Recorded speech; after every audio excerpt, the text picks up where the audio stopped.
What up, M&R family? It's your Magg. It's Rosh. But look, man, today we're back with more MrBallen. Title of this one is The Real Life Horror Story That Inspired a Movie. I wonder what horror stories. Yeah, that inspired a movie and what movie. But look, man, any other videos y'all want to see us react to on the channel, man, just drop them down in the comments. Don't forget to hit that like button, subscribe to the channel. But look, man, let's get to this video. Let's get to it. This story honestly seems totally made up until you review the police report, because the police officially kind of confirm much of what the family claims to be true about their haunting experience. And if that doesn't convince you, there's actually a movie adaptation called Veronica on Netflix, and they claim this is true too. So let's see what you think. In 1992, a police station in Madrid, Spain, received a frantic phone call from Maximo Gutierrez, claiming that he and his wife were being attacked by tall, shadowy figures. The responding officer didn't believe his initial claims, but decided to check it out in case it was an actual home invasion. There were no signs of forced entry, no signs of theft. In fact, the police noted that at first, the house was eerily quiet. They called the Gutierrezes back inside to talk to them now that, the house was safe. I'm air quoting. But as soon as they sit down to talk to them, they hear a loud bang out on the porch. The police described it as sounding like a large boulder falling and rolling along the ground. They run out to investigate, but nothing is there. As they stand there puzzled, one of the officers yells, "Duck!"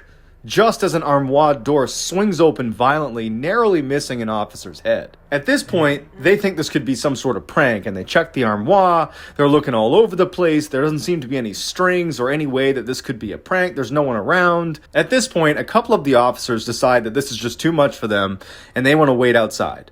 The remaining officers go back into the living room to chat with the Gutierrezes about what the heck is going on with their house. When they sit down to chat, Mr. Gutierrez proceeds to tell the officers about the strange death of their 18-year-old daughter, Estefania, who had passed away just a few years earlier, and why they think that her death is actually connected to their house being haunted. Estefania went to a very religious school, and so when one of her teachers caught her and her friends using a Ouija board, she was really upset. The teacher runs over, she smashes the Ouija board and tells them that this is not okay, they can't do it. But when she broke up the board, she destroyed the little glass planchette they were using to actually maneuver the Ouija board. And the teacher and the students that were there all claimed to have seen some sort of trapped smoke escape from the glass planchette, and it actually was inhaled by Estefania. Mr. Gutierrez claimed that from that moment on, his daughter's physical and mental health began deteriorating. Estefania started telling her parents about these strange people she kept seeing in the house,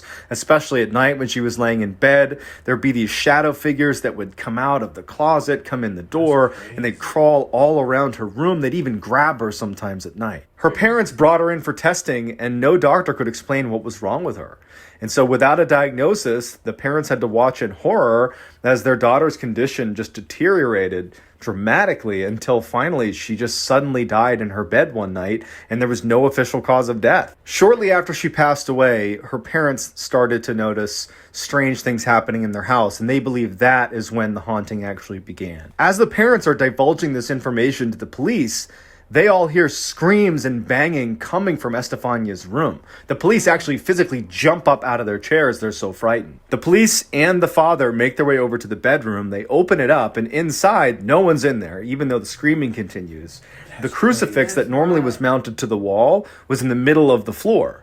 Where it was mounted on the wall were now these deep scratches dug into the wall that were not there literally probably 30 minutes earlier. The police continued to look everywhere to figure out where the heck the screaming is coming from, but they couldn't figure it out. As they're examining the room, they start hearing pounding in all of the walls. One of the police officers noticed that a picture of Estefania in that room had fallen on the ground, and he picked it up, and the frame itself was undamaged, But the picture inside the frame, which was of Estefania, had caught on fire and had burned through. Outside the bedroom, one of the police officers noted that a strange crimson-colored goo was present in some of the Gutierrez's furniture, an unfamiliar substance that neither the parents or any of the officers had seen since being in the house. Not knowing what to make of the situation, the police leave and suggest the Gutierrez's move out as quickly as possible, and ultimately they do, and they report as soon as they left that house, all of the paranormal activity ceased. The official police report is filled with extraordinary events that the officers present, which included the chief inspector of the police force, swore to have witnessed, leaving this case to be one of the most recent and eeriest unexplained cases in police history. And recently, this case was actually adapted into a movie called Veronica on Netflix, and people are saying it is the most terrifying movie they have ever seen. That's crazy. I gotta check that out. If you enjoyed this... This is crazy. This is crazy, man. Shout out MrBallen, man. He makes some good content. Yeah, Story form. This is tight.